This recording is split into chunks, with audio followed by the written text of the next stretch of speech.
Hello, everyone. Welcome to the Iron Cannon podcast, your home on sorry, I completely messed that up. I meant to say, let me start this again. Hello, everyone. Happy Family Day here in Canada. Happy President's Day in those United States, and welcome to the Iron Cannon podcast, your home for in-depth discussion on the lore, the narrative, and the big ideas of the galaxy far, far away. I got there. I figured it out. It's fine. I won't edit this out. My name is Matthew. I'm coming to you from Underworld North Studio in Toronto. As always, I'm joined from across the continent by your friend and mine, Mr. Joel Davis. Joel, how are you doing this week? It's funny. I told you that I don't know if I said this on screen. I told you off screen how I had to do the intro for my voice and dictation class. Yeah. That was my practice run. Mhm. It's so funny because I was memorizing it, and I'm just thinking back to breathe, let the balance throw. And it's oh, I got nervous though because I always feel like I screwed up somewhere too. So you're all Yes. good. That's I had flashbacks to last semester in the class I Yeah. took. Happens to the best of us. Um, Speaking of starting things, so perhaps the most important part of a story is the ending, and that's why it may be one of the reasons among many why it may be the hardest to pull off. Likely the second most important part is the beginning.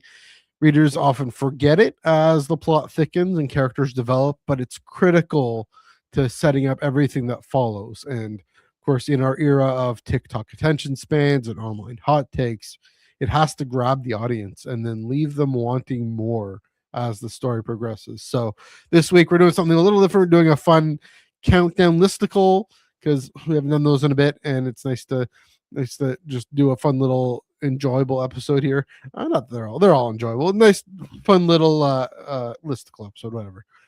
We're giving the beginnings of novels their due, counting on down our top 5 most memorable first chapters and prologues in Star Wars.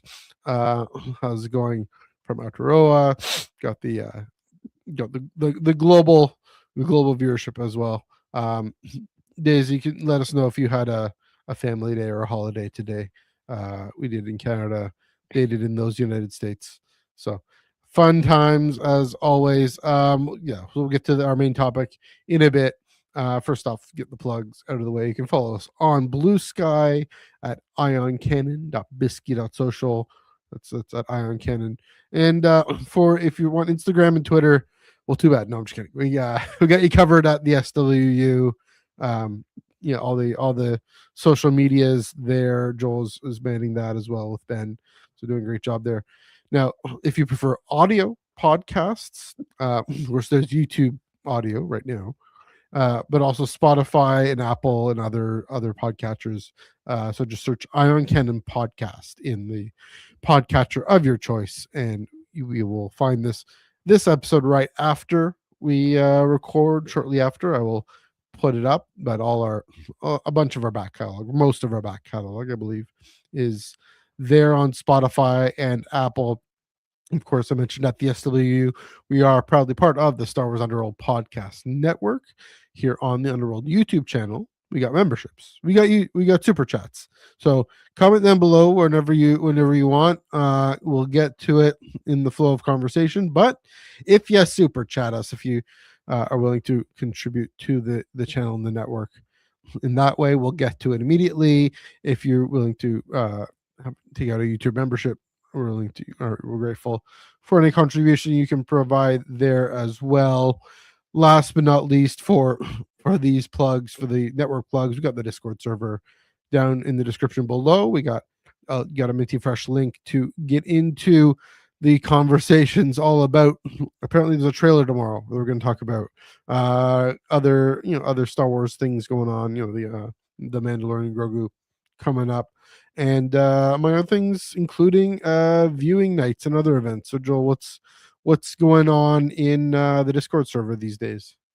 Yes. This week we plan to do another game night, maybe some Fortnite, Overwatch, all that good stuff.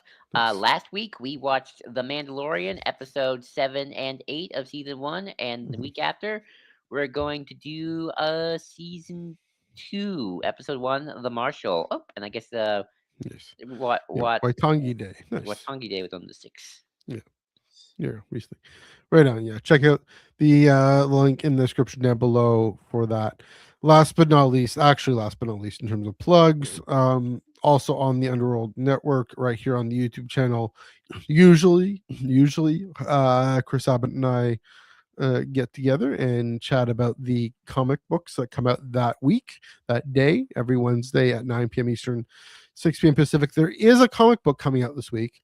It's the finale to Alex Segura's Star Wars, but I will be otherwise occupied with Ash Wednesday. So, yeah, we're taking that night off. We'll do that the next week on the 25th, I believe, and with a whole series look back on that run. So be sure to check that out on the 25th at 9 p.m. Eastern, 6 p.m. Pacific, right here on the Star Wars Underworld YouTube channel and wherever you get your podcasts.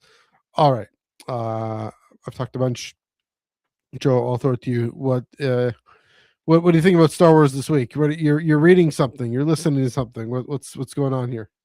Yes, so for my week in Star Wars, everybody, since Star Wars literature has taken a bit of a hiatus since High Republic's over and it's pretty quiet Mhm. until when is the next big book coming out? I mean, I know Uh, there's probably little ones yeah, that I'm probably this summer, the Leia Ray book and some others. that's definitely like this until the summer at Yeah, least. It might be even September. right. Might be even later. I decided to take this time for a break to go back and read some Star Wars Legends novels, and I am reading a classic, Rogue One. I not Rogue One. Dang it! See, I always do that. Rogue Squadron, Mhm, X-wing Rogue Squadron, written by Michael Stackpole. Set a few years after the Battle of Endor, we see the fledgling New Republic try to get its bearings as it strives to overthrow the Galactic Empire. mhm, It's a lot of fun so far. I think you would like these books, Matthew, just by the few mhm, chapters I've read already. They're definitely going into. It's from a lot. It's from a lot of pilot perspective. Mostly Wedge and Core and Horn are kind of the two mhm, big ones. And there's a really good chapter. I think it's chapter 2. Um, where Wedge is just kind of talking to Akbar and another commander mhm, about how they're reforming Rogue Squadron, to serve the New Republic, and there are a lot of they can't just be, "Oh, pick whoever you want." Like, they have to be very careful about who they pick in terms of pilots because now that they're the New Republic, they got a lot of planets joining them, and mhm, they're like, "Well, we gotta pick mhm. these important planets, people from these planets, because we don't wanna look like we're favoring one planet over another." And Right. Rogue Squadron is our most elite force and our most decorated because we helped destroy 2 Death Stars and killed the Emperor, so Mhm, we're like the elite. We're like the best squad to be in the best. Like we are the gold boys, right? We got all the yeah. war heroes. That's what Luke Skywalker was, and all that. Right. So it's like we got to pick out the best pilots from these planets. It's like we got to have a Mm, boss because the Boston's help find the Death Star. We got to get this planet. We got to make sure we got this planet. And we don't want to make mhm, sure Australia dominates the officer corps. So right. it's very interesting. Even Wedge is like, look, I've escorted the senators. I've gone made the speeches on the campaigns. I've kissed the babies. So it's very interesting, Akbar and the commander kinda all have to, like, make sure, like, everyone kinda getting what they need out of it. It's a very interesting chapter showing, the fledgling New Republic as it kind of, still fights the Empire. Um, Mhm, the major difference, compared to Canon, though, is the Empire is still very much around. They still have Coruscant and a right. good large chunk of territory. It's very much now just 2 governments kind of going at it for these neutral Sure. worlds. As the empire's kind of slowly crumbling, but there's still a lot of it around. But no, I've Yeah. I've found it really interesting and fun, and I definitely recommend it if you have time Mhm. on Audible. Read by Mark Thompson, of course. This is part of the Essential Legends collection, the Mhm. newly re-released books. So highly recommend these books so far. I've been enjoying it, and I can't wait to see where it goes. Yeah. Uh, Mark the Canon Legend Thompson. Yeah, as you were messaging me about this, how he has to play the politician here, Wedge. Right? He has to. Yeah. I mean, the one thing I remember maybe reading something about this, or was it the probably reading something about he's like shakes someone's hand is like Wedge Antilles, commander of the New Republic Armed Forces, like this real legit official government, and yeah, has to. make sure the all-star squadron is representative Mm, of all these worlds, or else they'll grumble and complain. It's like exactly. it's kind of like, I mean, I wonder, if Han had to make this sort of transition, or even Luke having to become. I mean, even Leia a little bit had to wrestle with the whole fighting a rebellion, and now she's got to become a politician. That Mhm. Wedge, I mean, I don't know how far you are in the book, but it seems like he's reckoning with the fact that he was a pilot, he was a soldier in this rebellion and Mhm.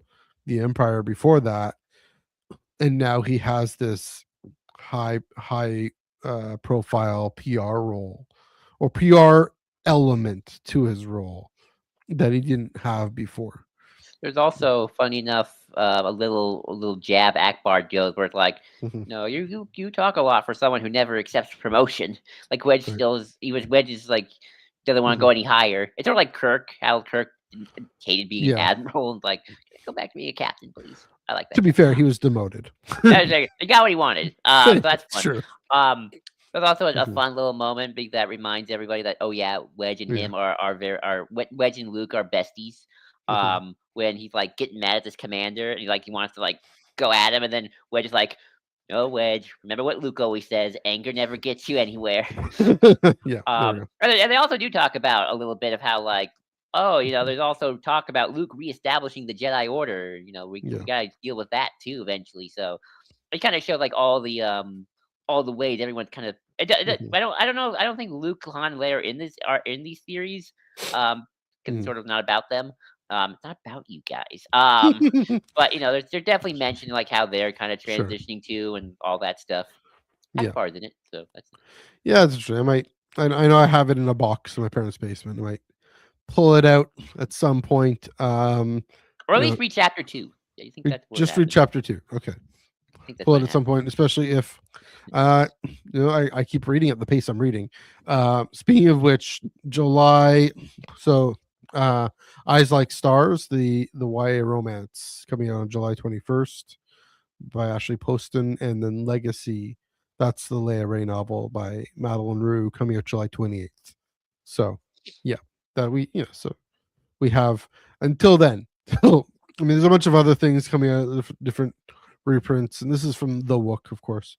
A few comics here or there. But yeah, speaking of reading, speaking of reading canon, or legends, or whatever, my reading list, I just finished Acolyte Wayseeker by Justina Ireland. And I know it was being out for 2 years, but it's me. I read at that pace. Also, Chris Abbott had advised me to hold off until High Republic was finished, because it kind of spoils sort of how some characters end up. It's set, like, I don't know, maybe 90 years later, or 89 years later. Uh Does it's a it? young. Like, is it a very blatant spoiler, or is it kind of like, oh, he's alive? Okay, no one Yeah, dies. like it says, oh, this person ended up, this young Padawan Jedi ended up becoming this, Oh, uh, okay. or whatnot. And because it's a very young Indara. um she's a knight, but she's young. And I mean, Vernestra being Vernestra, as we saw her in the Acolyte. Except this is the most fascinating thing: is it really adds a lot of layers to Vernestra in this time period that come from and are connected to what we knew about her when she was a lot younger, but don't really show up on screen, because the story, she needs to be this sort of political politicking kind of resistance, and it's kind of how she gets into this role that she's in during the show. I mean, not how she gets it ultimately. Yeah, I don't want to spoil too much, but the liaison, Jedi liaison to the Senate, is effectively what she is. But also, again, I mean, in the show, she's very stern. She's very shrewd.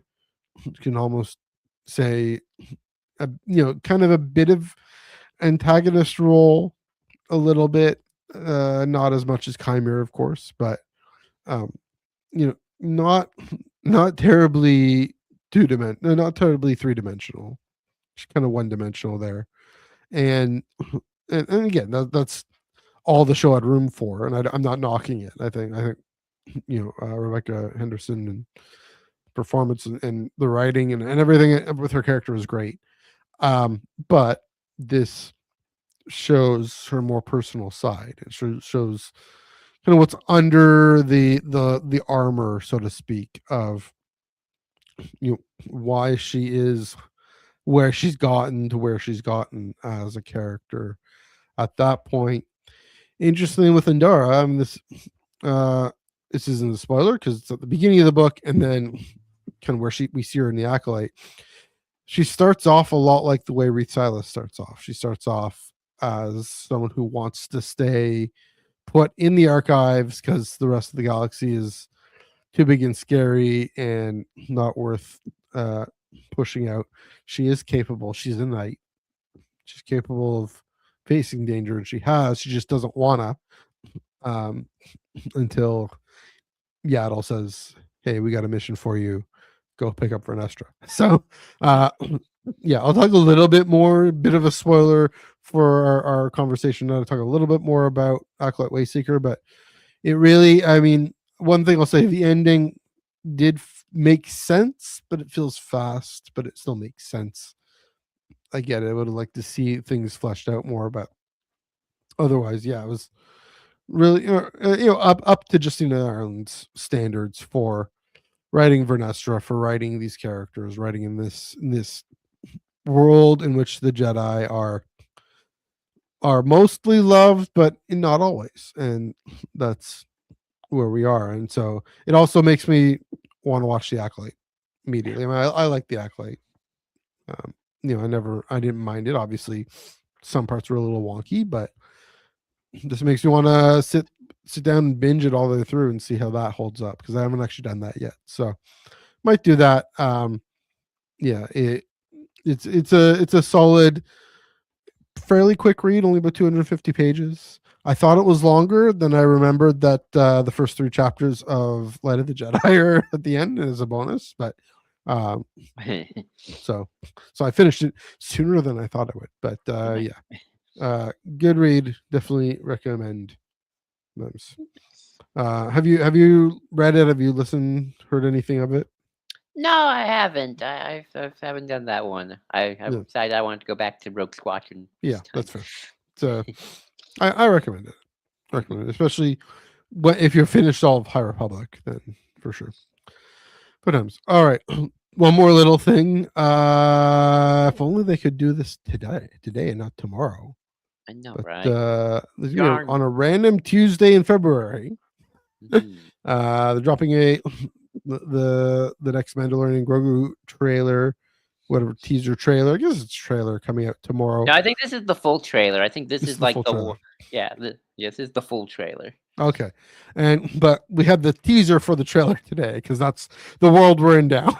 um, They did that with Superman too. Like, they've done that with lots of different. I mean, they kind of did that with the beer commercial a little bit, or at least hyped it up. They've done that with a bunch of things, kind of like trailer moral. I think they even did it with the Last Jedi, did something like that. So maybe I don't remember. yeah. So anyway, pretty cool shot. The kind of the what Apocalypse Now, X-wings in the sunrise in the sunset that they also did with Force Awakens, but here it's kind of in the trailer. But kind of funny how it gets interrupted. The grandeur and the splendor of the New Republic flying in gets interrupted by Grogu pushing the buttons. Don't never push the buttons. Never just Don't push button them. group. Yeah. Yeah. Joel, you're the one. You're on the pulse on the button here. What are you looking forward to this being and this doing tomorrow? Hopefully getting people to just finally stop complaining. In all Yes. seriousness, Yeah. no, I mean, I actually texted Dominic, after I saw this, and I just said Hmm. to him, "Oh, this already giving me much better vibes than the teaser trailer in terms of just looking good." And it's like, yeah, Yeah. this already looks a little better. I mean, obviously, still got the cute. It's probably still gonna have the baby Yoda baby Grogu doing the cute thing because obviously that's still a big pull. But it's like Yeah. just the opening shot of seeing the X wings, um do their thing. That was a pretty decent shot. In all Yeah. honesty, that like I even just like when looking at like comments and people are like, "Oh, this does look better." Like already there's a better vibe. Hopefully that continues when we get the full shot. Um, and hey, it at least says maybe there's gonna be, if not in the first act, at least maybe by the third act, some New Republic action. Mhm. I could see a situation, and if you pay attention to the toys, probably gonna be some stuff going on there.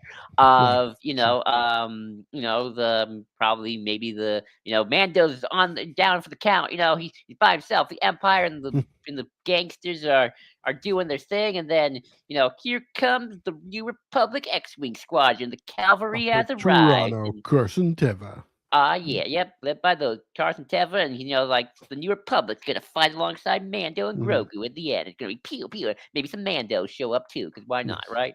So that's cool. Because Definitely, he's the main character. That's why he's going to show up. But anyway, well, exactly. Mandalorians plural. Sorry. Exactly. But I think that I mean that first shot definitely like, ooh, okay, that looks cool. That looks cool. So Hmm. yeah, I'm curious how much of the basic plot of Yeah. the movie they'll actually tell us, even if it's just simply, hey, we need you on this mission. Rada the Hutt's doing something. Go Hmm. talk to Rada. Um, please help. And then that's it. Yeah. But yeah, I already with this teaser, I've seen people who seem to be getting a little bit actually hyped for it. So Yeah. yeah, I'm getting a good vibe out of it. I hope the rest of Hmm. the trailer's good. I wish it was happening today, so then we could talk about it. Yeah. Dang it, Lucasfilm! How dare you? How dare you do it on a random Tuesday when everyone's paying attention instead of the Super Bowl when no one's paying attention, just talking about Bad Bunny. Um, how That's. dare you? But no, I think this is gonna be the full trailer, and I suspect this is just all part of the marketing now ramping up, because I think Mhm. movies these days just ramp up their marketing closer too. Because let's face it, no one has the attention span for long term campaigns, and it's Right. like elections. No one actually pays attention to like the day of or the week Right. of if you're lucky. Or a few days after, if you're, I mean, unless you're Australia, where they make you vote, which that's true. is a good idea. I mean, Um, I don't want to get sorry. too much in the marketing tangent too much because Mm, but you know how yeah. in America we have the presidential campaigns start after the after the next one, more or less. Yeah. But how it's just this long slog, and like, oh my god, make it end. Like Oh, it's also I've the heard, primaries and everything too are part of that. I think, well, one thing I've always heard that psychologically that's just not as healthy for a country. Yeah. But I know in Canada and in UK and almost like every Mhm. other nation, Yeah. actual campaign season is like what, 3 to 6 weeks, and then it's over? Yeah. There's like a maximum, like I about a th month and a half. Yeah. I think movies and campaigns kind of have the same logic. I mean, maybe it's somewhat different, obviously, Hmm. but in terms of like, do you really need a 1 to 2 year marketing push? I think it's fine if you just have maybe 3 to 6 weeks of like TV spots, and then you go see the Yeah. movie. It doesn't need to be this year long thing, guys. I know we all want Star Wars to be this drawn out year long thing, Hmm. but was it ever? And does it need to be? No. Thank you. Um. No, I see. I definitely see your point there. I mean, like I said, the top TikTok attention span. Not knocking TikTok. It's just our brains are wired differently. Maybe we should be wired. Maybe it's better for us to be wired for the long haul. But I agree in terms of the I mean the constant partisanship and polarization. Mhm. That's probably a part of it, right? So Right. also, I mean, the analogy, and this is again, this is an interesting tangent, so let's go for it. Go for it. The analogy being, um, I'm not in the fandom menace, but you mentioned people complaining, Mhm. right? All these expectations, and that's the thing. A marketing campaign is in partly expectation management, Mhm. and the expectations that people have going into a film, uh, and them needing to be validated. I need it to be my people, my side, I need my Thrawn in this movie, or it will yeah, suck. my version of the story needs to happen, or else, or whatnot. Uh, that's less the case with a shorter marketing campaign. So yeah, And I yeah, think maybe there's the end. Sorry, go ahead. And I think in some ways that's also kind of what this movie has been trying to like. I'm sorry to anyone who thinks this movie's gonna have Thrawn and, like, I mean, maybe it could, I don't know, I don't It mean, I might, don't know. but It might, but, if there would be like, "This is a big event movie, it's the return of Star Wars in the next 6 years, last 6 years." mhm, yeah, I don't think Lucasfilm or Disney's even saying, "This is how we view this movie." I think they're viewing this movie like, mm, "Here's a fun, low budget adventure film for the family." yeah, It's not the second coming of Jesus. It's not even a it's probably not a super deep thing.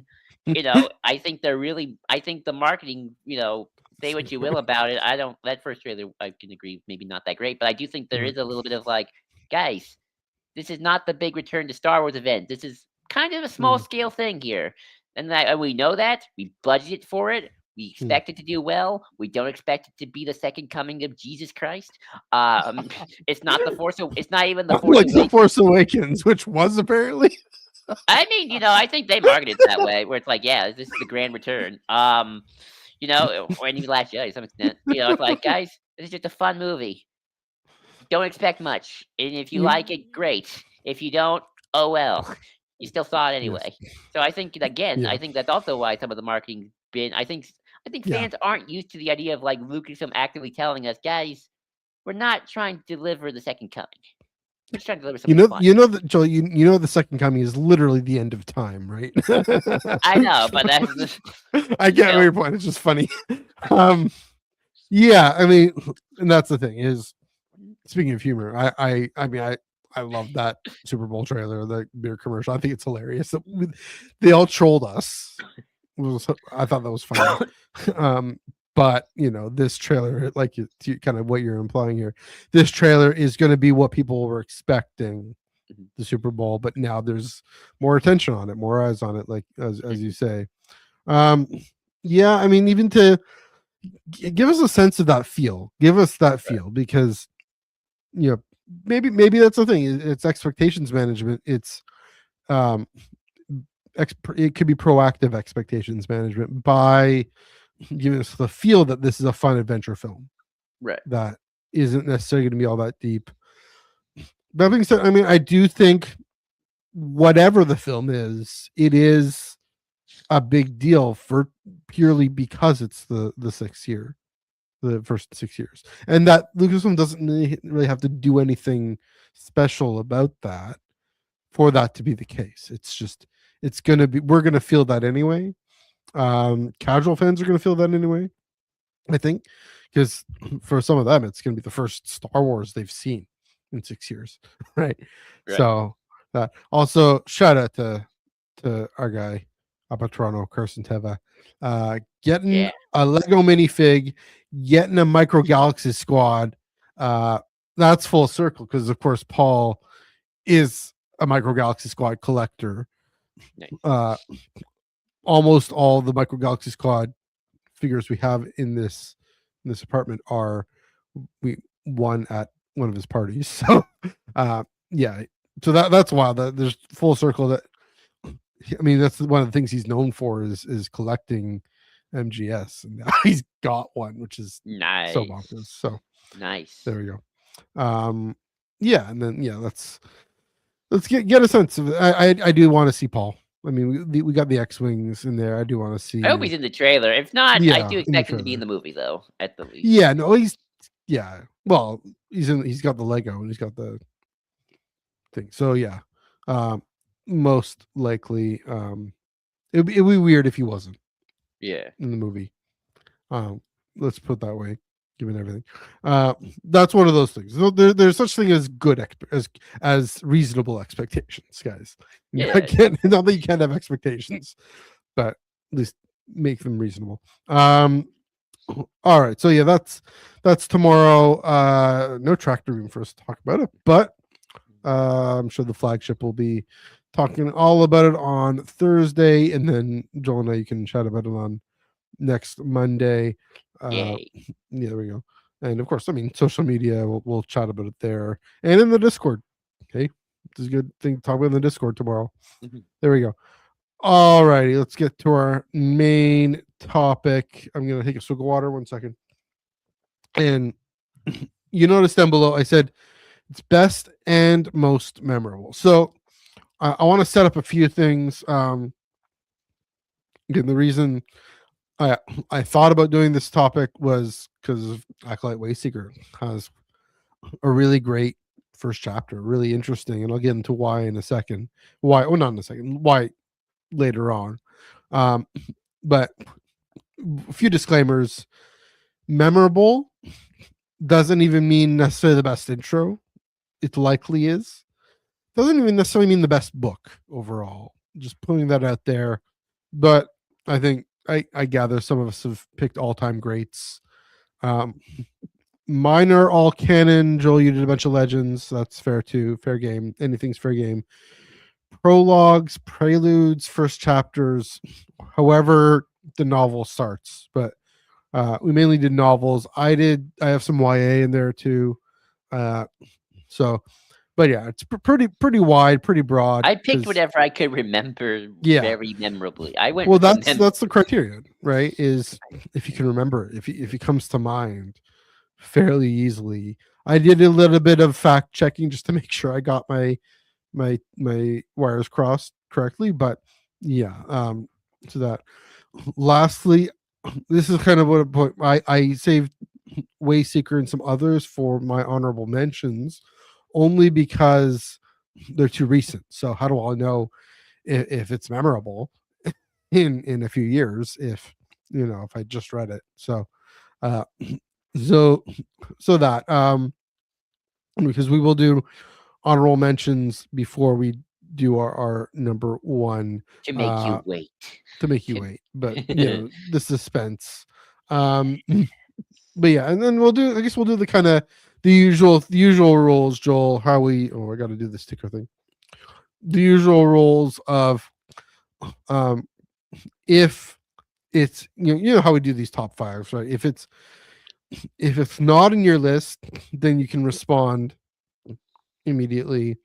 If it's already mentioned in your list, then you can respond immediately. If it's later on your list, then when it comes up will kind of be your response.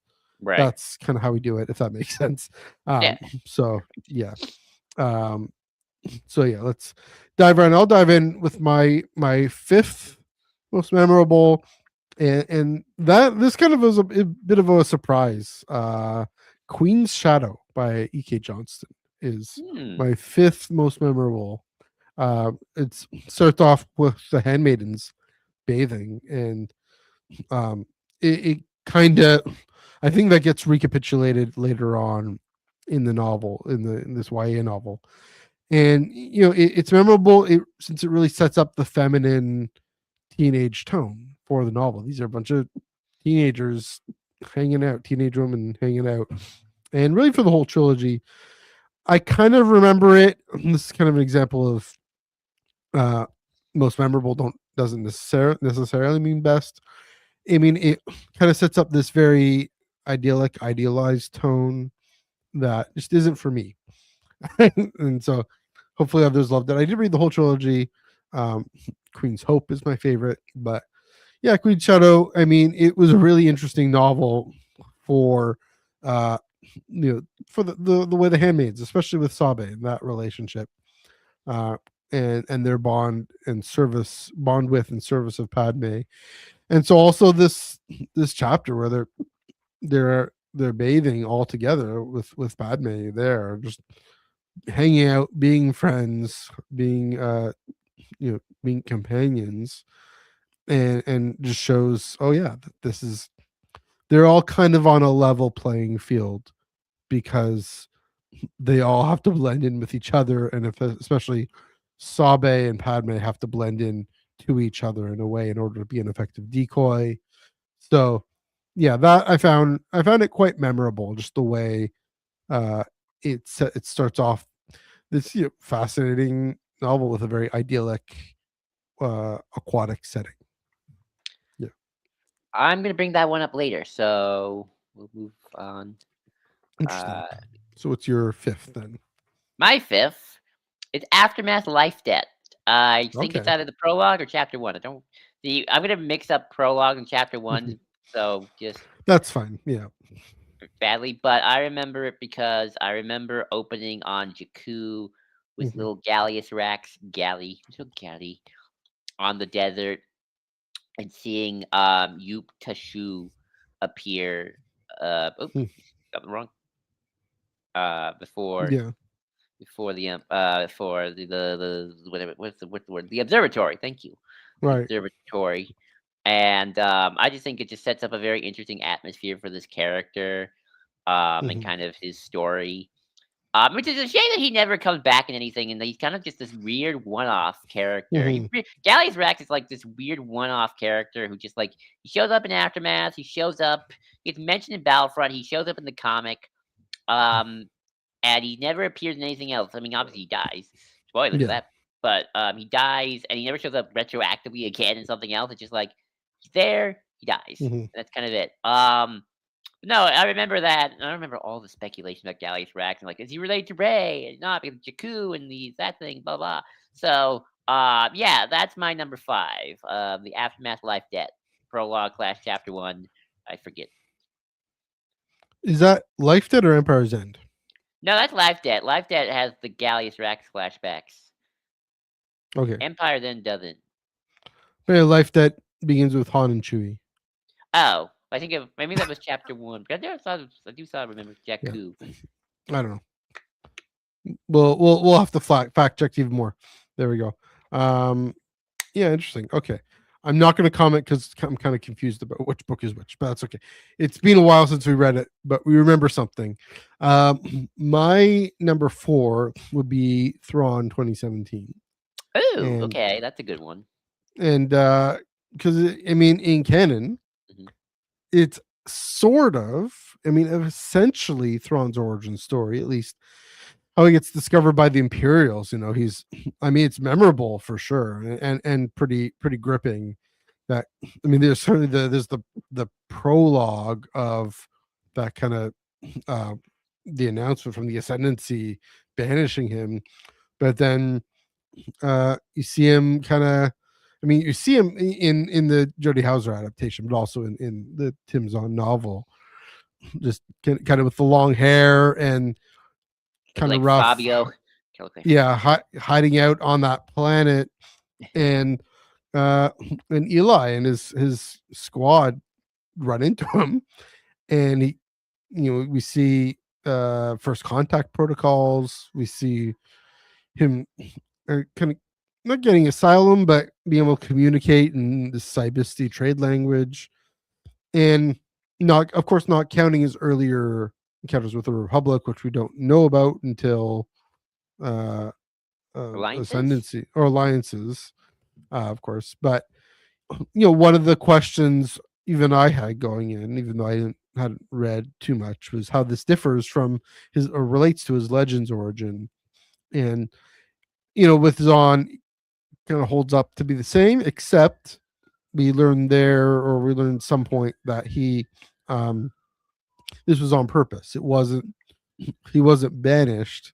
He was purposely sent to get help to deal with the Grisk. And uh, yeah, this it's again memorable, given in part because it's thrown in a somewhat vulnerable, more more ragged state, whereas we're used to him always being in control, always being pristine and proper, and here he has to, it's a different look. He has to scrounge his way through, and ultimately, of course, as the story progresses, with Vanto go rise through the ranks. But yeah, it's striking how we see this other look at him. So yeah, that's my number 4. I didn't think about that when making this Mhm. list, and I should have, because it's like, oh yeah, because I Mhm. forgot how close that more or less matched his Legends origins of meeting the Empire. Mhm. I think there might be like a few details different. I mean, obviously there's the big one why he's there, but obviously I think Mhm. Eli's not in that story either. Um, Right. so yeah, I forgot about that, but no, now that you bring it up, it's like, oh yeah, that was a good first chapter and first introduction to just Thrawn. Mhm. And it's like, remember how that was such a big deal? It's like, oh yay, they kept more or less the broad strokes of how he came in contact with the Empire intact. Mhm. Yeah, I've seen like old fan art of like Thrawn with like longish hair, and obviously now we have like even longer hair. Just Yeah. all rip, God, rip, man. Mhm. So sexy, sexy Thrawn. Young, sexy Thrawn. Yeah. No, it's a good chapter and a good opening. Mhm. I have a feeling we'll see the big blue again. Yes. Well, we will. I mean, in Ahsoka, Yeah. you know that.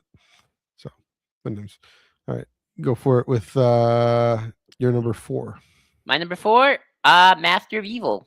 Um, Okay. yeah, I love the intro 'cause it's got Dooku, and anything with Dooku in Mhm. it's great. It's Yeah. cool. They start off the story kind of with a little bit retroactively having this thing that the Emperor wanted going back to the Clone Wars, Right. and, kind of seeing Dooku try to get it first, and Mhm. fail. And it's cool just seeing Dooku's True. own headspace of like how, maybe he'll be Dark Lord of the Sith one day, and after he betrays his master.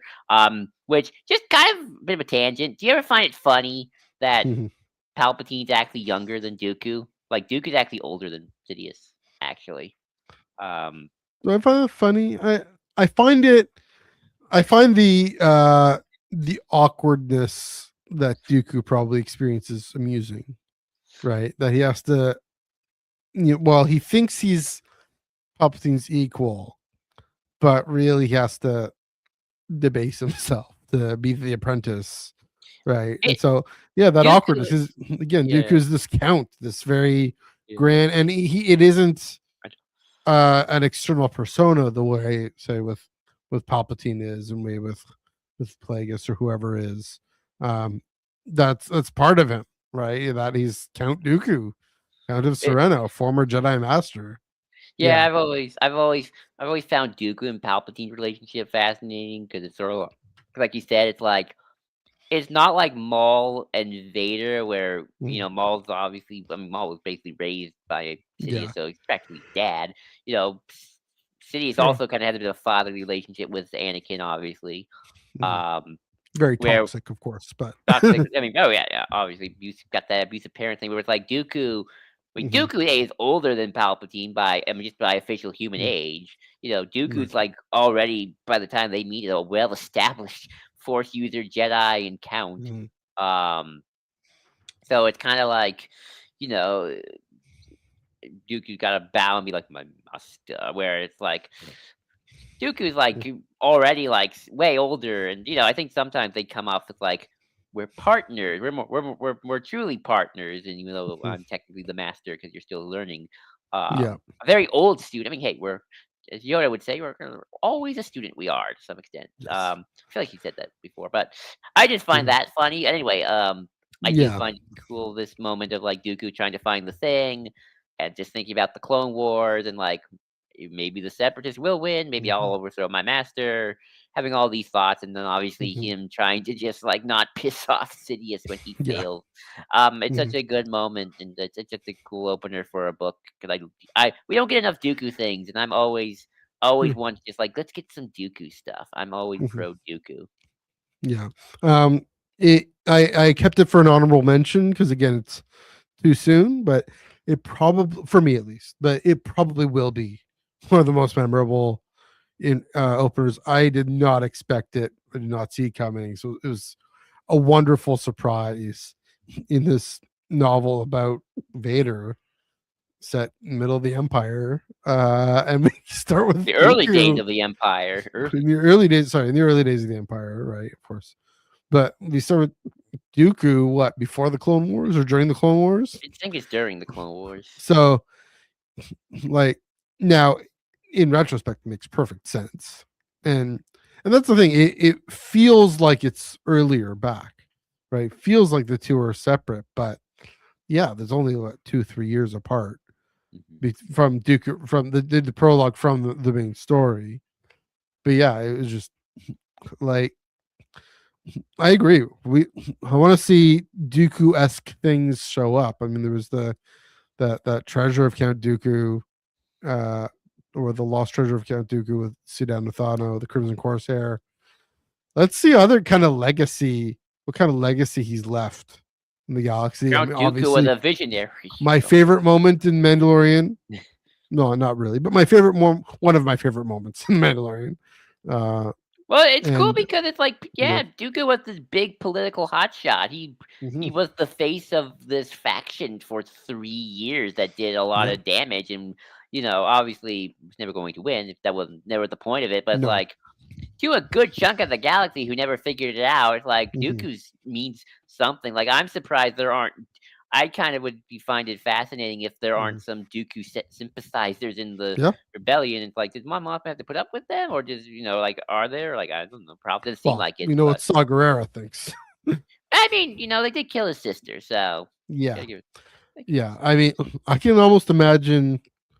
So yeah, we've seen a Dooku sympathizer in this weird droid planet I'm gonna thing, and fight in the Emperor along for Count Dooku. yeah. The irony. But even like in the New Republic, like the whole thing between, I mean, this is in Bloodline, but populists and centrists. Hmm. I mean, this might be a good topic for next week, or a good thing to talk about next week. To Hmm. bring up at least is how is Dooku remembered? Is he remembered as a hero? He's remembered as a villain, and obviously it's both. It's going to be both. But who remembers him as a hero? Who remembers him as a villain? How does he go down in history? So even this early reverberation that Christopher jogs our memory to, really, really fascinating. So good times. All right, I'll go with my number 3, and it's the same as your number 5. I'm pretty sure it's Empire's End, and I'm also pretty sure it's Palpatine taking a young Galaxy No, Rex no, to no, no. Jakku. No, because Okay, I'm sorry, I'm gonna correct all you right. because I remember Empire. Empire's End is with grown up Gallius Rex Hmm. going to the second Death Star to talk to Palpatine. I'm thinking about when Okay. young Gallius Rex as a little boy sees Yes. the Empire and at the what would be the observatory. So Yes. I'm convinced that that mine's in Life Death, but yours is in Empire's End. So Are yeah, we I just mean, forgetting Aftermath? I'm so sorry. we're just saying like whatever we say it's memorable, whichever book this is. Okay. Well, It's you tell me which one. Palpatine Yeah. and young Gallius Rax on Jakku, and I very clearly remember it might be Life Deck because I did the audiobook for that.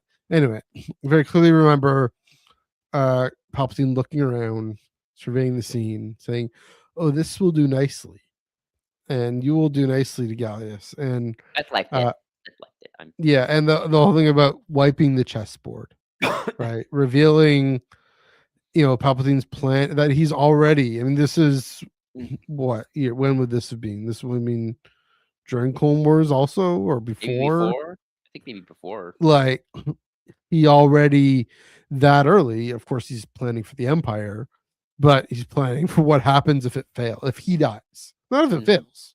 If he dies, um, and the whole idea of wiping the domain clean because the king dies, right? Right. That just setting the stage for uh the galactic scope of this trilogy that started small, and that was what people were disappointed by. I think with Aftermath, people disappointed it started small, and immediately you get into, oh yeah, he's all about this grand plan for what would happen if he dies, and then of course the trilogy is of course set after he dies, um, and what Gallius Rax means to the galaxy. Even though I agree, like you said, he's doesn't get much, but he serves as this specter.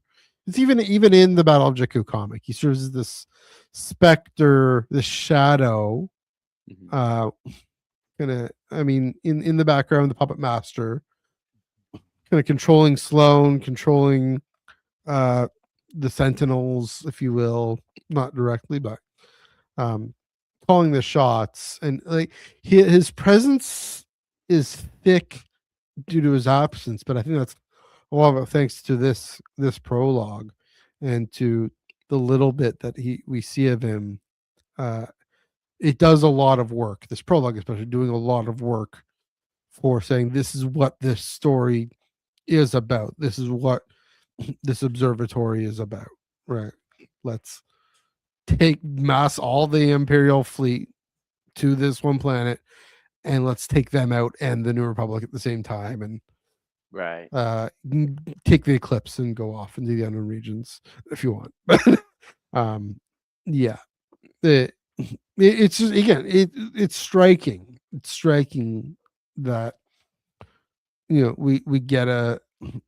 I mean, maybe similar to Master of Evil, right? We get a prologue featuring a Sith Lord who we know is already dead by the time the main story is started. It's all Mhm. about his legacy. So yeah. Yeah, I agree. Hmm. It's a good moment. Good Yeah. moment. Let's Which get one? some comments here. Oh, we got comments. Who wouldn't be swayed by Dooku? Uh, in terms of, yeah, um, yes, in terms, yeah. Rest in peace, Christopher Lee. Mhm. Then I yes, husband Yes, of we are Gustavo. We very. are. We just chatted about it. Scroll back a little bit, and then yeah, we'll get into that. Um, I'm low key. As we're talking about this, I'm like low key remembering other things, and like I'm adding gonna yeah, my honorable mentions are gonna be big, are bigger probably now because sure. you say so, and also Um, we have time. So I'm trying to remember who wouldn't be swayed by Dooku.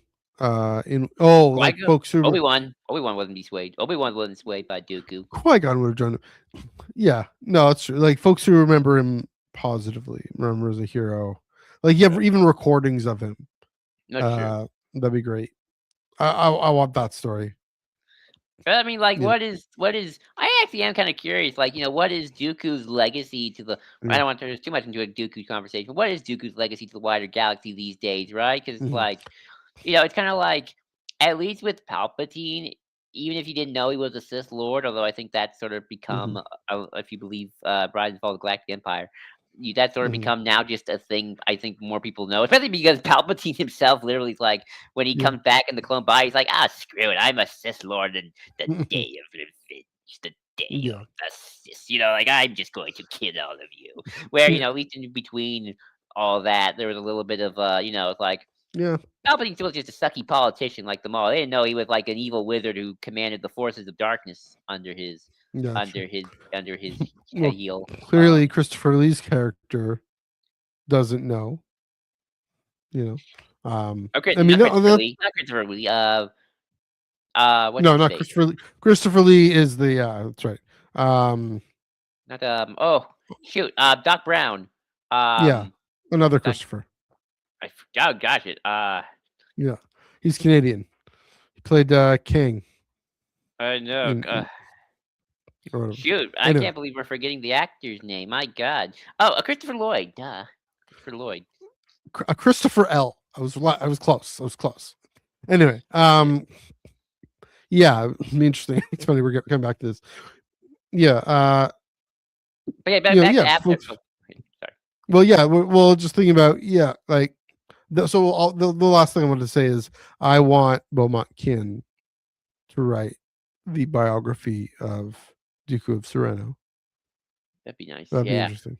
But Anyway, back to yeah, Aftermath. Yeah, yeah, it's kind of cool how far in advance Palpatine was planning this. hmm I mean, the Jakku Observatory, I don't think was meant to be part of a contingency plan to kill his empire. That was part of the plan to go to the unknown regions because sure, Palpatine had plans to like. There's yeah. stuff out there, and I want to know what's out there. Be it There's Exegol, Snoke's, something or out there. Peridia. There's something out there. There's something out there which Chuck Wendig made very vague, and maybe Dave can just retroactively say with whatever Balin's hearing on Peridia. Mortish. I thought it was Exegol. See, I thought so too, but the fact that he has Exegol like already established way before all the Endor Oh stuff yeah, that's true. kind of lowers that. So I mean, I used to think it was Snoke That's true. before before Rise of Skywalker. I used to think it was Exegol before realizing, oh, he seems like he's had Exegol established for a long time now. So Yeah, maybe I want to retroactively make it Peridia now because that's the closest thing. yeah, it'd be interesting. I mean, the way Balin's going. in the Aftermath trilogy, it's like Thrawn helps them get through. That's the first mention of Thrawn in canon. Right. Um, No, no, so no, it's not. maybe I mean, Thrawn's already been what's not established by that point. In Rebels. really?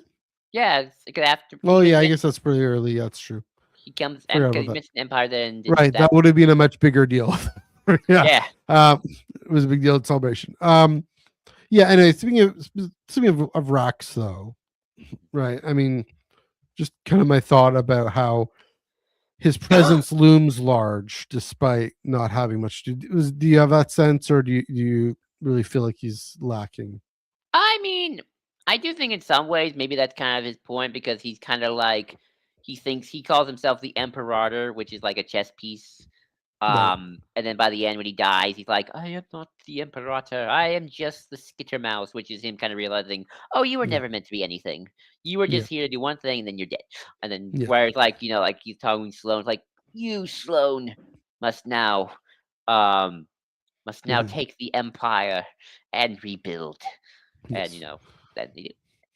Which Um, we don't know where she is, we don't know but where she is yet. where's Not Sloan? not yet. Where's Sloan? Where's Sloan? Hmm. Yeah. I don't want to turn this too many tangents, although I know you Yeah. encouraged it because we might make this a quickie. Yeah. Um, I heard a very interesting kind of cynical theory about one of the reasons why we haven't gotten Sloan Mm, in mm, anything is is it a good look that mm. your radical fascistic first order is main leader is a black woman? Candace Owens. I guess that's a good point. Kinda. I guess it's a good point. I mean, I mean, I don't know. I mean, that was Yeah. just someone speculating on a forum, and I was like, I See, mean, I don't know if Lucasfilm's thinking that, but it's yeah. like, My response is, you got to shatter the glass floor. No, yeah, shatter the glass ceiling for sure, but also shatter the glass floor. Um, but yeah, I don't know. Maybe I can see that being a calculation. I have no idea. I am although not a she did, black woman. that's true. Although she did appear in Squadrons, so that was nice. Yeah, That was yeah, cool. but I mean, it'd be interesting if she was like a misguided leader who ends up becoming a Re- victim of this, what is maybe even a racist system. A lot Oh, of white dudes in the First Order. that's Just true. saying. I mean, there's a couple of black admirals. And That really enough, there's like one yeah, but and and women.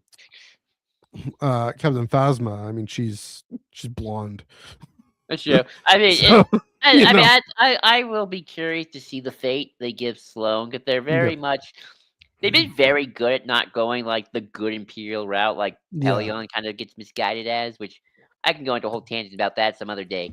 yeah, But I am kind of curious if they're gonna go kind of the tragic route of like, oh, she never really realized what was going on, and she yeah. thought she could make good, and then obviously she gets subsumed by it, and obviously then Snoke I takes mean, over, or it's I mean like that's she's kind of her story in Aftermath, right? In the Aftermath trilogy, well, like no, she she by thinks, the it's true. Although weirdly, then she doubles down by the end. It's like I'm going to rebuild all yeah, this my way. yeah, I'm gonna. and then she realizes, oh, you can't on these foundations. Yeah, I that's I mean that's the story. It's got to be. Yeah, Seems pretty it'll likely. it'll Anyway, be yeah. Okay, what's your number three? my number three. Hang on, let me get from my list. My number three is with another odd one, and I'm hoping I'm Mhm, getting either the prologue or chapter one down because I mhm. this is what I remember. Yeah. Trials of the Jedi. Um, Mhm. I really like the story of that family. Um, Oh yeah. I don't Sorry. know. I really like the Where does that story one of that start? family. Yeah. Sometimes I felt like I like the story of this family more than what's going on with the Jedi and the Nile. Yeah. I'm kidding a little bit, but like I just really got invested in them. Like they were just a normal family. They got a Hmm. droid. They had a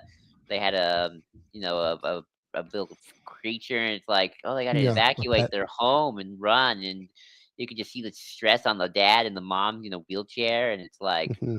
oh, I felt for them really badly throughout the whole thing, and at least, um, just the opening enough was just like, oh my gosh, and then of course the middle part and the ending, Hmm. obviously, kind of the whole Yeah. The storyline interludes. in Yeah. general. That was really good. Like, my gosh, it's like it could have been Hmm. a novel in itself. Maybe not a whole novel, but definitely like a short story, Yeah. which kind of is. And Yeah. um, it's fascinating how just like, it had, it's so about this what's going on, just this different Mhm, perspective. And I don't know, man. I remember like, ooh, I'm really getting into this. So, mhm. and, like, I always wanted to go back to them. It's like, oh, what's going on with the family? Like, I hope they're okay. And like, Yeah, they kind of make it. And it's like, oh, thank God. I was so afraid they were gonna yeah. die. So it's like, really, that is definitely memorable for Mm. Trial of the Jedi. So yes. It's so fascinating. I was like, how does that book start again? How does that? Oh, right. And you said, oh, the family. Oh, that's right. Now, obviously, it's on my shelf over there. I could have opened it up and read, but then it wouldn't have been memorable for me. Um, yeah, that's true though. I mean, they're the emotional spine of the novel. I mean, of course, everything else we've encountered with these characters for the last 3-4 years, but throughout the High Republic. But yeah, they're. I mean, they. It was really a powerful way of saying, okay, so we know what these 9 folks going over to Planet X are doing. They're on their Arthurian quest. Here's how you're gonna feel about it. Right. You're gonna feel okay. There's this massive world-eating disease that's about to take over their planet, and they're right there with it. And yeah, it just the stakes, the emotional stakes, and we use that a lot. But Mhm. man, for Charles to drop that in at the beginning and then throughout the novel, chef's kiss right there. I agree. Of course, then I just for me that's just not in my mind, but it's in my heart. Right. that um before we move on, a bit of a fun little note here. Yes, Christopher L's. They have conventions. The Christopher L's British convention. They have constitutional conventions. They have fan conventions, among other things. There we go. Yes. Fan of that. Um, my number. This is number 2 now, right? Yeah. Let me check. Yes, it Yes. should be. So my number 2. This is again surprising. Another Queen's B.K. Johnston Queen's book, Queen's Peril. And it isn't that surprising if you know me. This is that prologue of Anakin's conception, right? Where Shmi feels the I don't think I read force. Queen Peril, or I always forget which ones I read. This is the one that E.K. Johnson thought of writing first, but wrote second. Is this the It's one that takes the place during Phantom Menace? Yeah, it's the one that Okay, takes I never place read during that that. one. I read Yeah, the first and the third one. and in that, I mean, so the theology time involved in that when E.K. Johnston, I don't know what her. I mean, clearly, I think she would know. She knows what the Annunciation is, right? Um, Mhm. Jesus' conception, and here we see the Star Wars version of it, right? The Force appears in a way, not really, but Shmi experiences the overshadowing of the Force and is pregnant. There's no father, but it's just the way it's written is so stunningly mystical and mysterious, and it's something I don't think even canon or legends had looked into it. I know Darth Plagueis shows from a different angle, but we see Shmi's perplexed but joyful experience of it. Um, we see, yeah, just the again another very feminine tone, but one that is I think more mystical and incredibly memorable to me because I mean I love the Annunciation, which is again when Gabriel appears to Mary and says, "Surprise, here's the Savior of the world." So the first coming of Jesus, but um, it's developed a lot of mystical and beautiful. The word is devotion, but traditions around it, and this prologue taps into that. It totally does. And so yeah, it was again another really pleasant surprise. Also, I mean, makes sense. Really fits well with the fact that as you mentioned, the novel weaves in and around the Phantom Menace, which is among other things all about finding Anakin. Mhm. That's the most important thing that happens, and the mysticism of him having no father and even his M count and all that, and being the chosen one. We see we see something, and we see it in. I mean, that's the thing. The challenge with delving into things kind of like Mortis, um, like Yoda's species in a way, but even then, not like Planet X, right? Is how to do it by kind of obliquely, kind of with a reverential almost distance, because we don't want to. Well, we want to preserve the magic of it, and preserve the this is special, this is different. We don't want to explain it too much, and EK Johnson just does it so wonderfully of saying, okay, this is Shmi's experience through it, and experience with being overshadowed and encountering the Force and bearing a son, and she'll call his name Anakin. um yeah it, yeah, it's one of those stunning thin moments between Star Wars and I say Star Wars and Christianity especially, but not exclusively, but one of those things, Star Wars and Christian tradition that I just love deeply. So yeah. Nice. I'm not. Mhm. This isn't an honorable mention because it's Yeah. not. I'd never read it, so Mhm. I can't really say. Sure. But it reminds me of a little bit, and you said that of how the opening to the Phantom Menace novelization. Not that Mhm. it started with Anakin's conception. You know? Your camera cut out or something. Oh, I'm back. Yeah. Hello. Can I hear? Yeah. Can you hear me now? Okay. We're good. Anyway, um, it doesn't start out with Anakin's conceptualization, but it does start out with Anakin's point of view. Funny enough, Hmm. which is funny because like it's a novelization of the movie, but instead of starting out with Qui Gon, Obi Wan starts out with Anakin. Hmm. Someone told me about this, where Anakin goes to a bar, he talks to the pirates there, and they Hmm. talk about the moons of Viego and all that, and then what's funny, and this is probably maybe you should give the Phantom Menace novelization a good read. Yeah. Is he then helps a Tuscan find his family Interesting. in the Yeah. desert, and he's very nice to the little this is little boy Anakin, like helping a Tuscan find his family Hmm. before heading back to Watto or his mom. I'm not sure what the person told me. Hmm. Um, I don't know why. I just when you said that, like it kind of reminds me of that. Yeah. It's like you start off with an Anakin centric Yeah. scene before going to the events of Phantom Menace slash Hmm. the book. And I find that fascinatingly Hmm. funny. Yeah. Yeah, it's kind of similar. I read that uh when I was younger. I read it like when Phantom Menace came out, or just shortly after. I don't remember that. So I believe you. So yeah, that's very very interesting. Hmm. Um, I don't really got much to say about that. Yeah. Ooh, So you're number two. all right.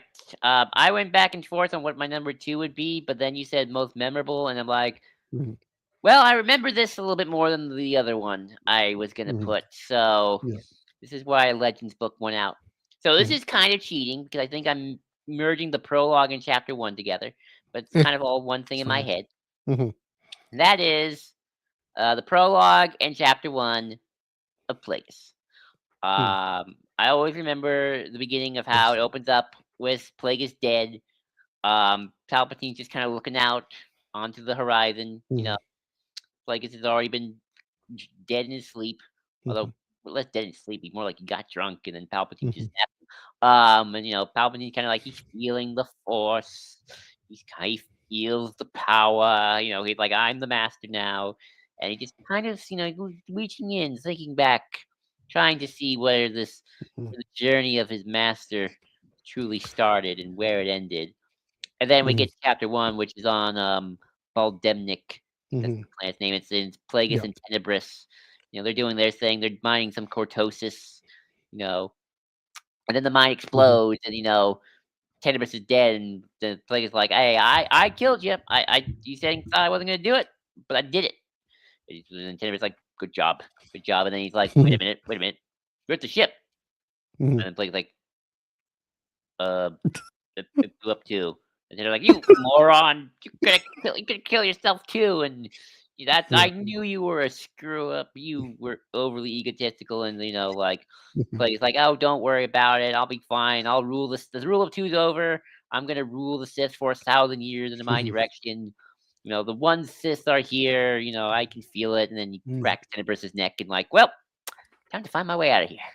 Yeah. And yes, I don't know. It's a very. I always Yeah. remember the first. I mean, maybe because I read Jet Plagueis so many times every year, Mhm. once a Yeah. year. But I always remember that and just also how funny in terms of like the way the book played out. It's very cyclical. How like by the time like Plagueis kind Mhm. of then turns into becomes everything Tenebris Yeah. kind of becomes then Tenebris, where he's like, "Oh, is my apprentice gonna kill me? Well, I don't want him to because I said the rule two's over. We're gonna be partners." I think Plagueis genuinely believed when he tells Palpatine, "We're gonna be partners.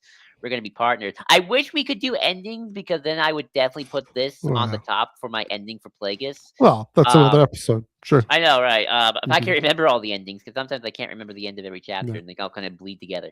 I can remember Mhm. certain moments in the final acts, but I definitely Yeah. remember because technically this is not the ending final chapter, but this is Mhm. definitely like it's kind of cyclical how like you know Mhm. Plagueis like I'm gonna not the rule of two's over under me, and then Palpatine when he's killing Plagueis like you moron the rule of two was never going to end. It's not the Sith way, only one way, my way, the Palpatine way, and he just like keeps shaking Plagueis. Where it's like you are never going to be my partner and equal. I was always the one Yeah. who was going to dominate you in the end. And Plagueis like, "Ah," and anyway, it's funny Mhm. how the first chapter really is setting the thematic core to what's going to be the Sure. end, where Plagueis kind of like he kind of falls for the same trick in some way. Mhm. Um, or even though he thinks he doesn't going to, it's the cycle of the Sith for you, and Yeah. very very poignant beginning couple prologue in chapter one. Mhm. I have this in my honorable mentions, but I'll mention it now though. I mean, Palpatine also falls for it the same way, right? He's your arrogance is your weakness, and he could not conceive of Anakin returning. So it's similar, while he's blasting Luke. Yeah, it's yeah, you really. I mean, that's got to be the closest Star Wars novels have come to literature. That novel. I know it's a weird thing to say, but That and the um, Revenge of the Sith novelization, yeah, which that is too. not on this list, and I did not want to mention any of the movie novelizations. Okay, yeah. Um, that's one of the movie novelizations is on my honorable mentions, but uh, Oh, well, I guess I'll mention my one when we get there then. yeah, yeah. Well, we are there effectively. Uh, Oop, the we're rain's coming back. yeah, already honorable mentions. So the ones that are too recent for me, some of them you have mentioned, but too recent for me. So Acolyte Wayseeker. Again, I've mentioned this a bit. Joel, how many canon novels do you know of involve a first person point of view? I know there's probably a couple that I might have read, but I don't remember. But I I know think there's probably maybe I'll is it I think maybe can I say Low Red Moon? Is that allowed? yeah, yeah. I don't know. Wait, does I it guess start with the first I don't person? know. I don't remember anymore. Shoot, that's too recent for me. I do because Uh, Low Red Moon has first person. yeah, Uh, Laura Moon. I think isn't Heir to the Jedi. that's all in first person though. Yeah, Heir to the Jedi and Acolyte Wayseeker. The Nice, Vernestra chapters are in first person. The Indara chapters aren't. They're in right? third person. But just to launch us into, like I talked about, how the novel adds layers Mm-hmm. to her character. One of the reasons it does it is I went to this thing and I did this thing. And it's a fascinating. I'm just not used to it in Star Wars. I'm not used to it in novels nowadays anyway. Um, but yeah, did a really good job. Uh, really good job of startling me and then getting me into the novel. That for that reason alone. Uh, but I just finished it, so won't count it. Master of Evil, Dooku. We've talked about him. Uh, this one I wanted to put as my number one, but it's still a little too recent for me. I think I mentioned it already. Reign of the Empire, Mask of Fear. Oh, I chat. I yeah, Yeah, I just think I of that one. wanted to put this as my number one, but again, it's a little too recent. Uh, so, but it probably will be. Will go down if we do this in a year. So it'll probably be there. Bail on Jeddah doing a Jedi morning ritual, like mourning, being part of this mass procession, mourning all the victims of Order 66, and have to turn this kind of crank thing. It's very ancient, uh, clearly ancient, almost dusty, earthy, uh, desert, desert monastic procession. Uh, that Yeah, it really. I mean, it certainly serves to say, hey, Bale's kind of obsessed with the Jedi and wants to know what really happened, but also reminds us that amidst all this, the political maneuvering and kind of espionage, that there's this wider, bigger cosmic story at play, and the way Alexander Freed is able to keep an eye on that just by purely by introducing the novel like this, really striking. Also, my few more honorary mentions. So another two recent, The Living Force. Um, Qui-Gon and Obi-Wan, their banter and their chemistry. They're just Oh, so see, good at this point. Yeah, I see. This is why yeah. I felt bad doing this because I can't remember. I'm terrible at remembering books Well, that's moments. okay. I mean, that's the point. Is that's kind of part of this Then you exercise. remind me, and then it's like, oh, that's right. That was a good Well, opening moment. that's with you with Trials of the Jedi, right? With me. Yeah, that's true. That also, one last canon honorable mention for me is the Last Jedi novelization. I Oh, wanted that's to include that. right. That is a Luke good on one. Tatooine, the what if, that vision. So good. I remember when that Uh, that leak we all thought with Mara Jade for half a second. Like, no, no, it's even better. Yeah, It's a Cammy, Cammy, Cammy. Yeah, Cammy. yeah, Like, Cammy. oh, that's right from deleted scenes. Yeah, what a deep um, cut there. And then, so you mentioned Darth Plagueis. I also include Darth Bane, Path of Destruction, ooh, in nice. there.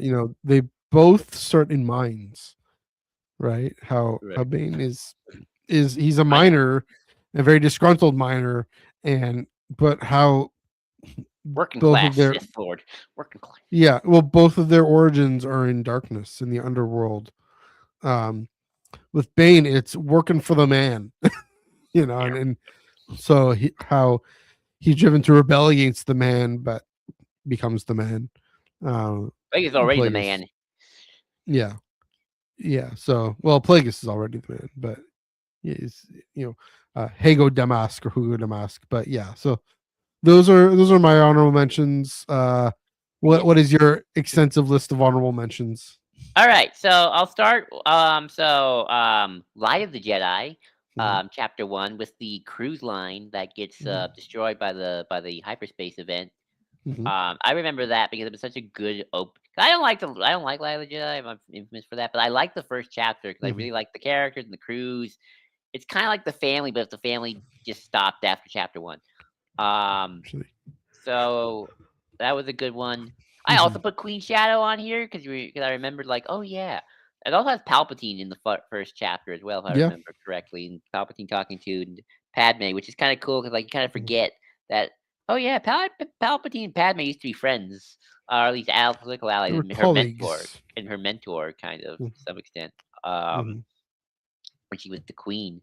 Um, the next one is one that I remember. I almost put on the list, but then I'm like, well, I don't remember a lot of it, but I remember some of it, mhm, and that's the opening to Bloodline, which mhm, is during the party on Hosnian Prime. mhm. I want to say they're commemorating a statue of Bail Organa, but this might be just Yes. rebel heroes in general. Nope. And I know It's Bail oh, Organa. it was Bail Organa, okay, and Leia's there, and she's kind of thinking about how much they've had good 30 something years of peace. Mhm, She can see the strange, but it's like a generation has passed. mhm, Kind of, but you can kind of see something's happening, and it was setting up kind of what the pre-Hosnian Cataclysm era was like, which I thought was cool. mhm, Um, This is the one I always remember. Aftermath Empire's End, which is Mhm. not Jakku. That Okay. one takes place on the first Death Star, where Gallius Rex is summoned by the Emperor because Okay. Palpatine is like, the Battle of Endor is about to happen. This is the turning point here. Either I'm going to win Mhm. or Empire's going to die, and we need to get ready for the contingency. So Right. get ready, Gallius Rex. We're at I think he said the Shatter Point or something like that. Mm. Right. So we're at an inflection point here.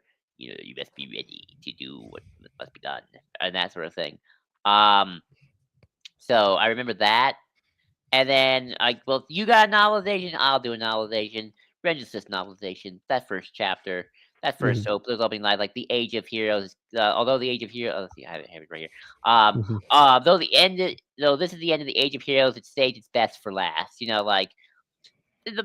Obviously it's just the Battle of Coruscant, obviously, Yeah. but it's so poetic Oh and yeah. it's not about just showing you the battle. It's so poetic and technical and how it actually really had a buildup of oh my god, the separatists in their evil have captured the beloved Chancellor of the Republic, Mhm. but the great heroes of Anakin Skywalker, Obi-Wan Kenobi, the heroes of the Clone Wars, the beloved, because they're superstars at that point in Yeah.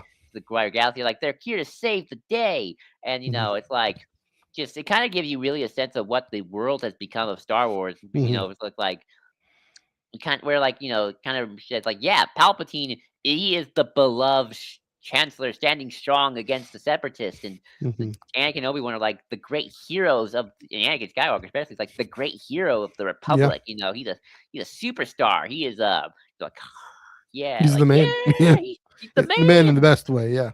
Yeah, it's like really Mhm. shows kind of just how everyone's thinking like it's like the separatists led by that monster General Grievous, like, "Oh, bye, Daily." It just kind of really shows, kind of get in the head of like, what is the galaxy thinking of all these characters? And it's like the bombast, and it's like Greek opera, and it's like it's Yeah. just amazing. But yeah, those are my honorable mentions. Do you have anything you want to Nice. mention about any of them? Bloodline, Light of Um. the Jedi, Aftermath, Revenge Assist. Yeah. Well, the Revenge of the Sith one. I mean, getting into the head of the galaxy, right? Getting into Right. the public perception. These war heroes, Yeah. right? And yeah, like you mentioned, and you're prefacing the whole. This is what it is to be Anakin Skywalker, Hmm. right? The Right.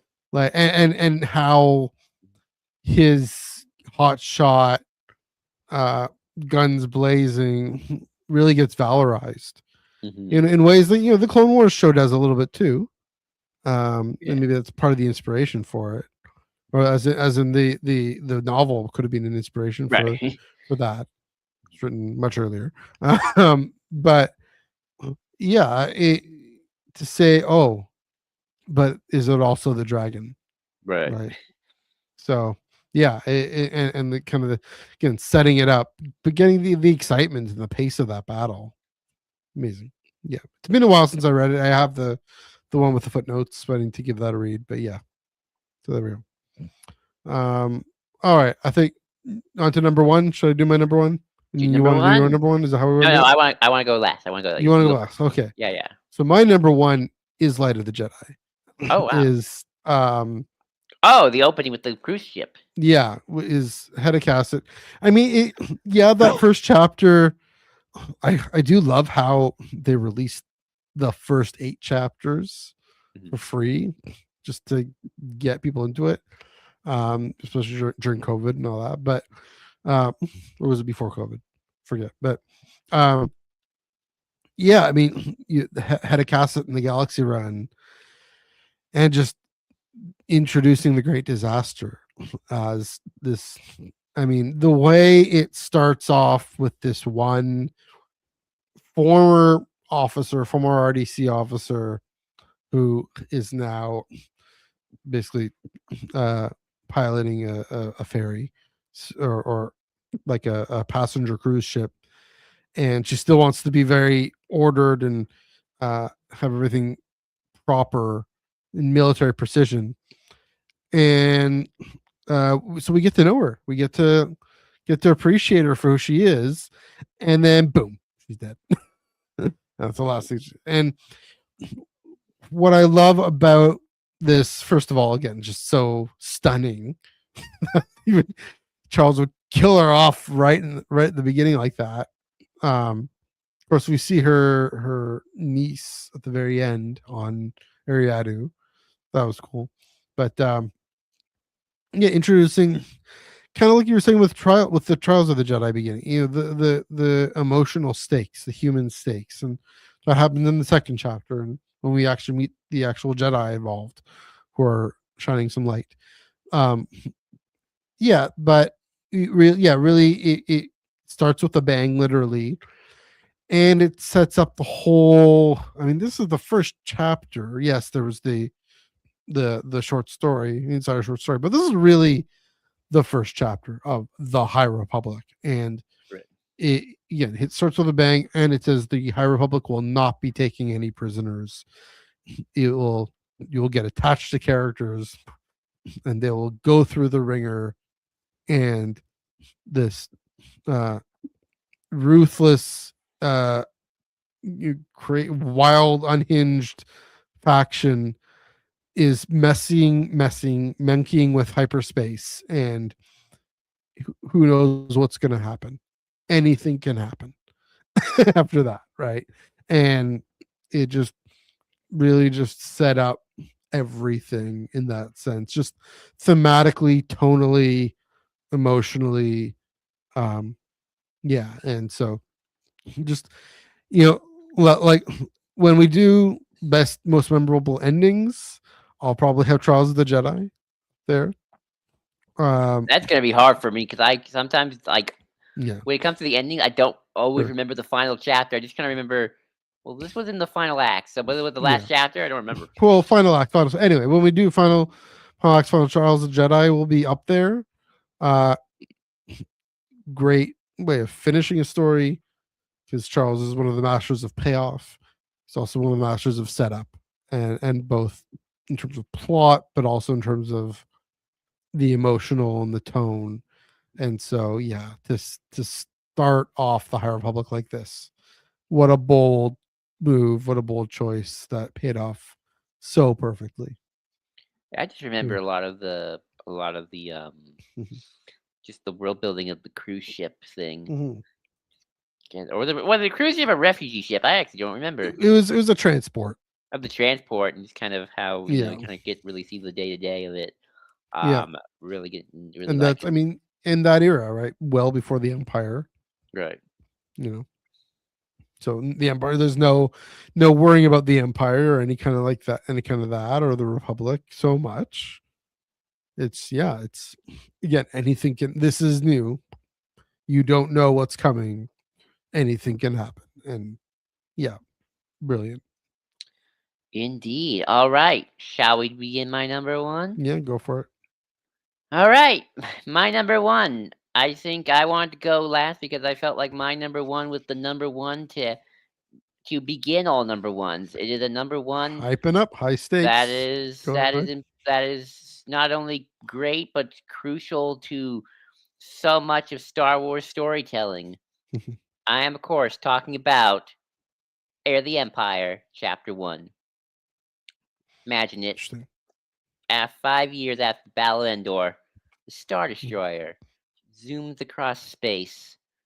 A wizened Captain Pelion of the Chimera looks out onto space and then turns to see his crew. All of his officers are just lonely conscripts forced into service. All the great ones are dead. They either died on the first Death Star, died on the second, or died on the Executor. Hmm. Now the Empire is just nothing but just on scraps and dreams. And yet, in the room across him, he's summoned by this strange Grand Admiral who says he's going to reverse the Empire's fortunes. And Pelion sees it when this Grand Admiral defeats a squadron of New Republic forces by just looking at some art and Mhm. managing to do this maneuver where he twists the Star Destroyer just a little bit and has TIE fighters come out from the back and the bombers scatter, Mm. wiping out the whole squadron. And that's when Pelion prepares for the next phase of this admiral's plan to restore the empire to glory. So yeah, the first Yeah. chapter of Heir of the Empire, kind of the most important first chapter in kind of Star Wars literature history, because it starts the entire expanded universe for the next dang 20 years. Mhm. Or more. Or more. And Yeah. it's great. It's Mhm. amazing. It really does a good job setting up the era, setting up just what the status quo is, right? Like we go Mhm. like Pelion really goes into like, yeah, the empire is not the high and mighty empire of old anymore. It's like Mhm. all the best, all the officers are just children, or not children, but it's like young conscripts they had to get from other planets. Um, they had to, you know, they had to, you know, they're just running on fumes. Pelion just Mhm. thinks back to Endor and just like, how did it all go so wrong for us? Like, what Right. happened? And then he thinks about like, yeah, we lost all the veterans and the high-ranking officers on the first Death Star. We lost all the up and comers on the second and the Executor.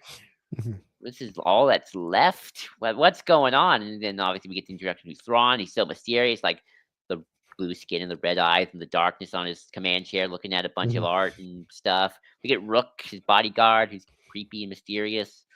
Um, it is just such a great opener to a novel, Yeah. to book, and it starts always from the Empire's perspective.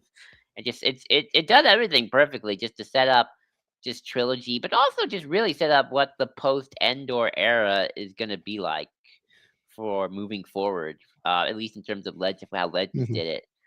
Um, and it's great. It's very I mean, as you say, it is memorable. I still remember I mean, I read it so much, but I still remember so much Sure. of it to this day, and so many others probably can remember so much of it too on the drop of a hat. Mhm. No, I think that's where chapter one of the line where Thrawn goes, you know, do you study art? And Pelion like, no, not really. And like, you should take the time, Captain. It's very good for you. And it's just like, what is this guy about? And, you know, it's Yeah. great. I love it. It's that's why it's my number one. It's I think the Yeah. most number one to number ones of opening to Star Yeah. Wars novels. Yeah, I could definitely see that. Yeah, like you said, I mean, it really well, what an introduction to Thrawn, right? From Pelion's point of view, Hmm. this mysterious, almost otherworldly, well, not quite, not human. He is the Pelion. He's an alien. Yep. Pelion's kind of a little racist. Um, you know, the mysterious with art, that's weird, and is able to succeed where the Empire, in a lot of ways, had failed in terms of managing personnel, among other things. Yeah, I can see that. I need to. That should go on my reading list. I read the comic book, the graphic novel adaptation of it, but yeah, I don't know if it does it justice. So It really uh, gets inside Pelion's head, yeah, like just kind of like seeing how mhm. his chimera, his you know, he's like an old veteran. Top. It'd be like if Picard was stuck with a bunch of Wesleys. If you wanna kind of Yes, get an example, like what Pelion's dealing with at the moment. great.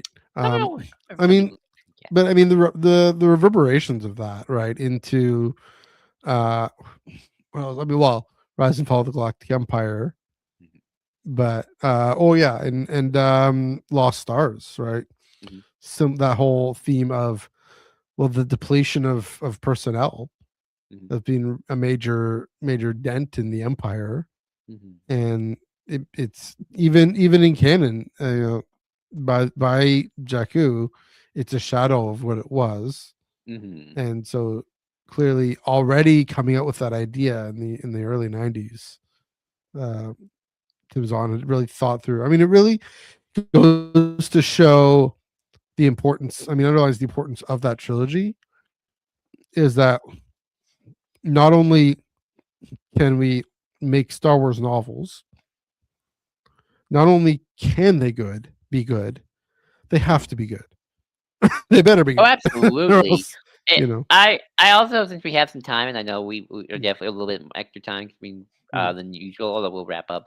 I also kind of want to mm, give a shout out to what technically is chapter two, but it's kind of part of the opener from the yeah. New Republic side, the good guy side.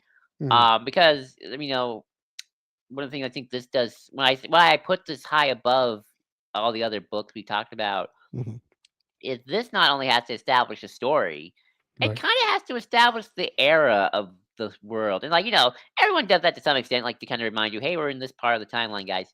But Yeah. this really has to build from scratch. What this Hmm. post Endor the Emperor's dead era is, and it does that great with the Empire side, but also does it great for the good guy side. Like Hmm. Luke is, I think, I mean, if I remember chapter 2 correctly, yeah, Luke is like he's standing on the balcony in his room in the Imperial Palace. Mm. Um, remember this is in Coruscant. Remember Yeah. this is before the prequel, so they didn't. It's not the Jedi Temple. Sure. The Yeah. Imperial Palace was a different place. Um, and Luke just kind of is feeling weird about things because like feels weird. He's like, I just feel weird living in Palpatine's home. It's like Yeah. it's all feels very wrong to me. And it's like I don't know what to do. It's been 5 years. I think Hmm. 5 years, or at least 3 to 4 years. Um, we're Hmm. establishing the new republic. Luke's not quite sure what to do. He's Hmm. kind of feeling a little angsty about why are we here? Hmm. Why are we in the Emperor's palace? It just doesn't seem like they're setting the right signals. And then the Force Ghost of Obi-Wan comes to him. And this is the thing where things get really weird because this was the '90s, guys. This is before the prequel, so they were making up a lot of stuff. Yeah. And Obi-Wan's pretty much like, "Hey, Luke, I gotta go. I can't be a Force Ghost to you anymore because I kind of did what I need to do." He's kind of giving Luke Yeah. like one last advice, like, "You don't need me anymore, Luke. You did it." He's just like, "The Emperor and Vader are dead. You have done. You are now the Jedi Master." And he's like, "Good luck, Luke. You are not the last of the old Jedi, but the first of the new." And he vanishes Yeah. forever because they thought Force Ghosts were kind of like on a time limit where it's Yeah. like Obi-Wan kind of has to do what he needs to do, and then it's like, well, okay, I did what I kind of we defeated the Emperor and Vader. We're good. I get to Kind of like go. those angel stories where like angels are given tasks. Yeah, pretty much. Or like But Force Ghosts are well, kind of like that me. Keanu Reeves movie recently. That kind I of didn't, but yeah, yeah. kind of like that, and Yeah. like Yeah. Luke's sad. It's like okay, and then Leia shows Mhm. up, and he's like, hey, it's gonna be Yeah. okay, Luke. And also, do you feel Sure. feel the force in my kids, my twins, because she's very pregnant Yeah. by in this Ron trilogy. So those two Mhm. chapters are kind of the opening, and they just do a good job of really like establishing the status quo, establishing the new era, and also moving forward in the timeline to Mhm. a post Endor era that kind of this is where you kind of expect the Yeah. characters to be. They're having trouble establishing the new republic and not quite sure what to do. They're no longer the rebels anymore. So Mhm. that's why I put it so high on my list of openers because it kind of, I mean, I hate to say this, but it kind of does some. I think the closest one we probably just lied the Jedi to some extent. Yeah, I was about to say Um, that. Yeah. it kind of done something that only like recently lied the Jedi has to like really establish a whole new era that we've never explored before. Yeah. And this is back in the '90s, and I mean, I they think give and Tim Zahn did it. Aftermath. Well, the first Aftermath does that a little bit, but I mean, That's not at true. the beginning. And again, it starts. That one starts pretty small and then grows into it. But yeah, I agree.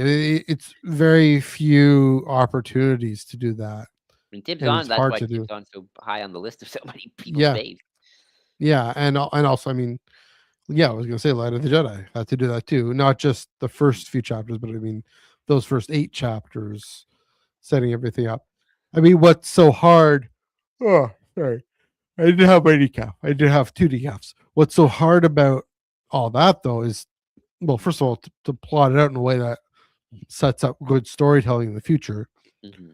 But secondly, to do exposition that isn't like you're reading a data bank entry or whatever, like a Wikipedia Luke has been article. living in the Imperial Palace for 2 years, and blah blah blah blah blah. And the New Republic. Yeah, or even explaining world building, and that's the challenge, right? Even think with John Scalzi's novel that I had just read, Consuming Fire. That the challenge of locating historical exposition like that, like this is the state of the galaxy at the Right. point. This is really what happened or whatnot. Just different kind of things. situating it in why does it matter to the characters in the moment? Why does it matter to the story in the moment? Yeah. While also, we as readers who care about these things need that, because that's how we understand why it's important to the characters in the moment, is because we understand how they're situated in this fictional history. I mean, that's kind of what we talked about with Canon, whatnot before. So yeah, it's a challenge for an author to do that, because yeah, I mean, you can't say, for more on this, consult Wikipedia article, That was consult Wikipedia, consult this guidebook. Like, you exactly. can't do that. You have to Exactly. actually weave the story into the story. You know what I Was mean? the Yeah, was there anything that the way I described the intro that stood out to you in particular in terms of, like, any questions? Um, Um, I don't know. I mean, again, what an introduction to Thrawn. I mean, what I do know about this story is that Luke, Han, and Leia are the main characters, mhm, unlike in canon where Thrawn is the main character of right. Thrawn. Or even Um, Aftermath where they're not where Han's kinda show Leia show up, it's like Luke's yeah, not even in it. yeah, Keep the continuity. um, yeah. Which, I mean, that's an interesting contrast to think about, right? Mhm. Is, you know in the early '90s, I mean, we aren't so thoroughly saturated with Luke Han Leia stories. Mhm. Whereas by 2015, I mean, All of maybe post Endor's Luke and Leia stories. Sometimes it's too yeah, much Luke and Leia, they forget, like, yeah. "Oh, they have I kids, mean, they're that adults." the history of legends, Yeah. and so maybe it's because here it is. Luke Han Leia barely show up in the Aftermath trilogy because they're the main characters of the '90s Thrawn trilogy and so many other so much storytelling after that. They're like, okay, we got to do something different here. We got to do something, a bit of a switch. And I mean, Wedge has a pretty important role throughout all that, with the with the Wexleys and marrying it. Right. So, but yeah, um, yeah, that's good. Yeah, Good that's my list. number 1. My number Yeah, good 1. number one. Great number one. Interestingly, we both picked number ones, things that have to set up not just that, but whole trilogy, a whole era, whole swath of storytelling for years to come. And yeah, I mean, for them both not to be buried in uh whatever what comes next. Yeah, that's impressive. In their own way. So, but yeah, I Yeah. think my stomach's growling. So I think it's a good point to wrap things up. Thanks everyone for joining us. Let us know what your top 5 Star Wars novel openings are. Legends, canon, prologue, first chapter, whatever. A mix of Um, the act 1, I guess. yeah, kind of, or Act One or whatnot.